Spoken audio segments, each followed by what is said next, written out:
est-ce que la Bible nous encouragerait à penser que ce sont les pauvres qui sont responsables de la situation dans laquelle ils se trouvent?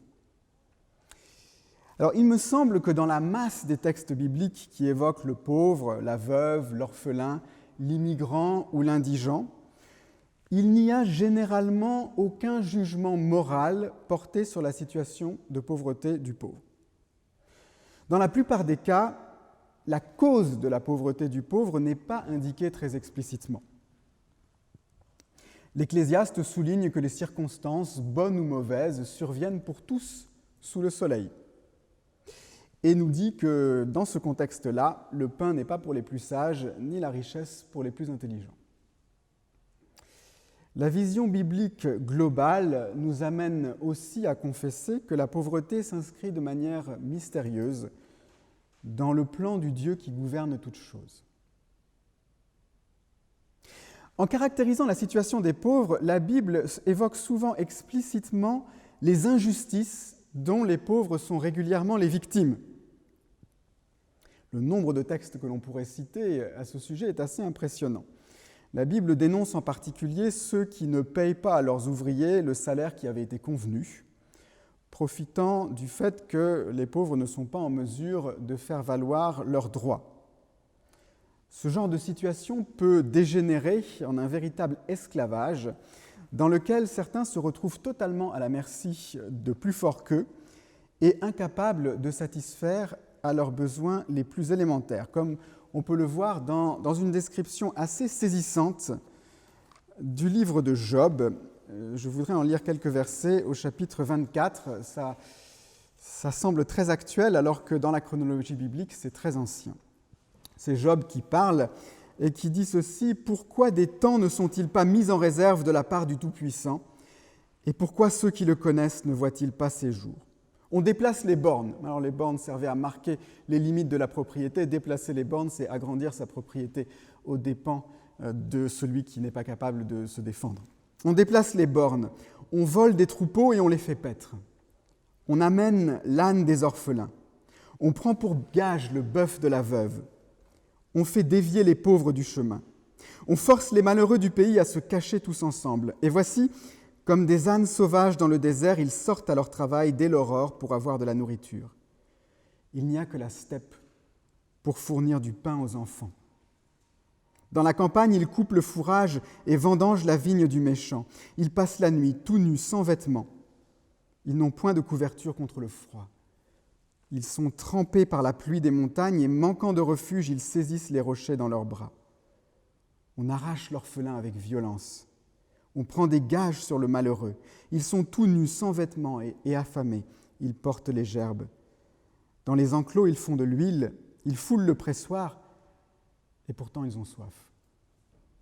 De la ville, les mourants font monter leurs plaintes. L'âme des blessés jette des cris. Et Dieu ne fait pas attention à un tel scandale. La Bible dénonce également différentes formes de tricherie et de corruption, dont l'expérience montre que les pauvres font souvent les frais. Vous pouvez relire le chapitre 8 du prophète Amos. Parfois, ce sont les rois ou les personnes les plus haut placées, y compris d'ailleurs des responsables religieux, qui se rendent coupables d'injustice. La Bible s'intéresse à la manière dont les humains construisent leur vie en commun.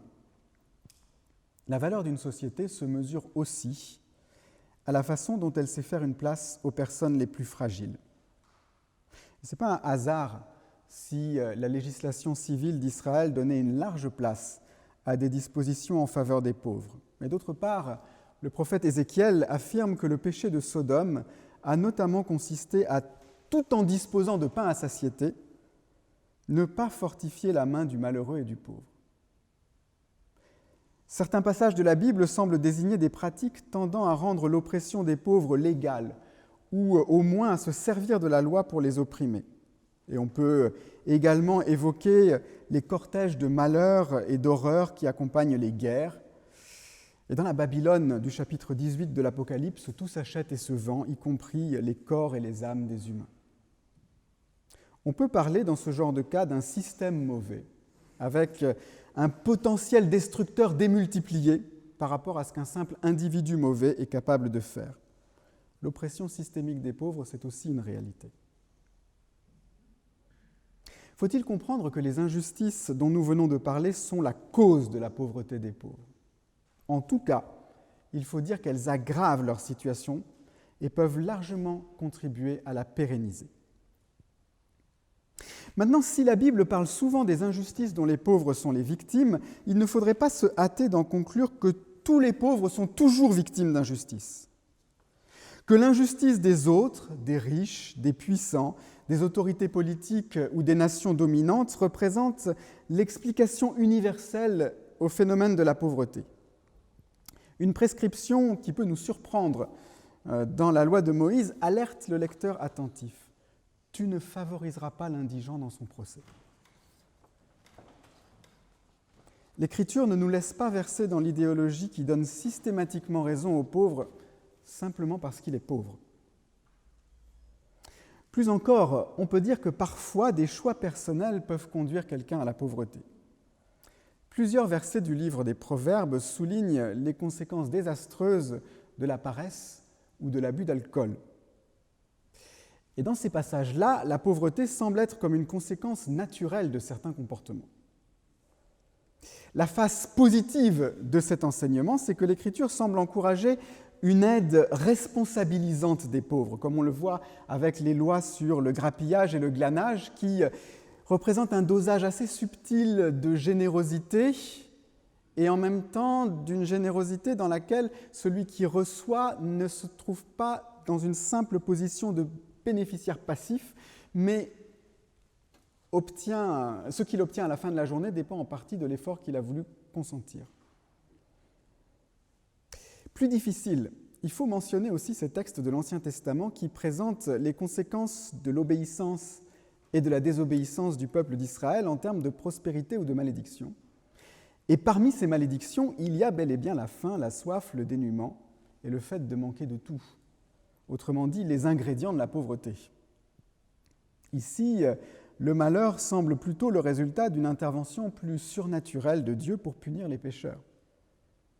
Et je me demande si nous ne nous servons pas parfois un peu trop rapidement de l'histoire de Job, d'une part, et du spectre de la théologie de la prospérité, d'autre part, pour neutraliser complètement ce type de texte et leur refuser toute application aujourd'hui. Et pourtant, ils font aussi partie de ce que l'on peut dire des causes de la pauvreté à la lumière de la Bible. Compliquons encore un peu le tableau. Il arrive parfois au contraire que quelqu'un devienne pauvre en raison de sa fidélité à Dieu. C'est aussi l'une des causes de la pauvreté d'après la Bible. Faire le choix de suivre le Christ implique de renoncer à tout ce que l'on possède. Alors ça n'implique pas forcément de devenir pauvre, mais ça l'implique parfois, et pas seulement pour les autres. Parfois c'est la persécution qui amène à se retrouver dénué de tout, opprimé, maltraité. Plus largement, on peut rappeler que le reste fidèle d'Israël est un peuple humble et faible, ou un reste de gens humbles et pauvres, qui se réfugient dans le nom de l'Éternel, d'après le livre du prophète Sophonie. Jésus lui-même n'est-il pas à certains égards le pauvre par excellence? Ne faut-il pas se reconnaître pauvre et se solidariser avec un peuple de pauvres pour lui appartenir? Voyez, si certains textes parlent de la prospérité comme d'une bénédiction et de la pauvreté comme d'une malédiction, d'autres disent « Heureux vous les pauvres et malheur à vous les riches ». Le tableau est complexe, décidément. Alors, dans le cadre de cette brève intervention, il n'est pas possible d'apporter plus que des échantillons de l'enseignement biblique. Et ce que je viens de vous dire vous a peut-être donné l'impression d'un tableau bien disparate, voire contradictoire. La solution paresseuse consisterait à dire que la Bible se contredit, et la solution idéologique consisterait à prendre les parties de la Bible qui correspondent à ce qu'on a envie de dire et à laisser de côté les autres. Il me semble que la solution croyante visera à chercher la synthèse. Je voudrais juste simplement vous proposer quelques considérations théologiques en guise de synthèse, d'esquisse de synthèse, et pour tenter d'aller plus loin. Première considération. Face à la question des causes de la pauvreté, la Bible nous apprend à résister aux généralisations simplistes et aux réponses trop rapides. Nous ne devons pas, par exemple, laisser entendre que si seulement les pauvres voulaient faire un peu plus d'efforts, le problème de la pauvreté ne se poserait plus. Mais nous ne pouvons pas non plus affirmer que pour faire disparaître la pauvreté, tout ne serait qu'une question de volonté politique, ou que la pauvreté serait uniquement la faute d'un petit groupe de méchants riches. Nous devons apprendre à éviter de penser par slogan. Chaque situation de pauvreté doit être analysée pour elle-même et on peut faire le pari que dans de nombreux cas, derrière une situation de pauvreté donnée, on trouvera tout un enchevêtrement de causes assez complexes. Deuxième considération. L'une des caractéristiques d'une approche biblique de la pauvreté, ce sera de donner toute sa place à la doctrine du péché et des conséquences du péché. Le péché est un phénomène universel. Riches et pauvres sont également pécheurs. Mais, comme le souligne Henri Blocher, l'homme pêche tant qu'il peut. Et les péchés de celui qui a beaucoup de pouvoir ont souvent un retentissement et des conséquences plus lourdes que ceux des autres. Et c'est pour cette raison que les pauvres sont le plus souvent victimes des injustices sociales. Ce n'est pas parce qu'ils seraient foncièrement meilleurs. Méfions-nous de toute analyse qui conduit à loger le problème fondamental ailleurs que dans le cœur de l'être humain. Savoir que nous vivons dans un monde déchu, mais marqué par la grâce, devrait à la fois nous garder des utopies et du fatalisme. Nous vivons dans une situation anormale. Et il serait illusoire de penser que nous serions en mesure de rétablir la situation normale du commencement, le paradis perdu, en y mettant suffisamment d'argent ou de moyens, ou même suffisamment de foi et de passion. Mais il ne s'agit pas de décourager l'action pour autant. Bien au contraire, face aux obstacles que nous rencontrons, il nous faut nous comporter courageusement, travailler à la sueur de son front, et nous montrer solidaires et justes. Le fait d'avoir toujours les pauvres avec nous est un encouragement à toujours leur faire du bien, et nous savons que cela en vaut vraiment la peine parce que Dieu nous a donné une espérance en Jésus-Christ.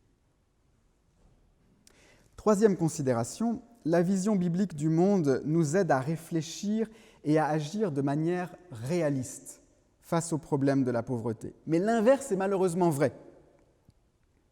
Des visions du monde non bibliques peuvent être cause de pauvreté. Je crois que le sujet des visions du monde est à la charnière des questions de responsabilité personnelle et des questions de structure sociale. Ce que je veux dire par là, c'est qu'une vision du monde fataliste, qui est largement partagée dans la société, mais qui est intégrée par les individus, une vision du monde fataliste est davantage susceptible de maintenir le pauvre dans la pauvreté qu'une vision du monde qui insiste sur la dignité de chaque être humain créé en image de Dieu et appelé à recevoir la vie éternelle en Jésus-Christ. Et de la même manière, une vision du monde marquée par le culte de l'argent ou par le matérialisme est susceptible de produire de la pauvreté, parfois pour soi, parfois pour les autres. Quatrième et dernière considération, si nous sommes dépassés par le problème de la pauvreté et de ses causes, notre Dieu, lui, ne l'est pas. Il dirige l'histoire du monde et les histoires personnelles de chacun d'entre nous. Nous ne sondons pas ses plans dans lesquels il inclut souverainement les situations de pauvreté. Nous ne comprenons pas toujours sa manière d'agir ou de sembler ne pas agir, ou nous avons parfois du mal à l'accepter, mais nous le connaissons comme un Dieu bon et juste qui est devenu notre Père en Jésus-Christ. Et cela devrait nous suffire pour commencer à pratiquer la justice, à aimer la miséricorde et à marcher humblement avec lui. Faisons ce que nous pouvons en actionnant les leviers qui sont à notre portée dans notre sphère de responsabilité. De la sorte, nous participerons à notre mesure aux solutions de la pauvreté. Je vous remercie pour votre attention.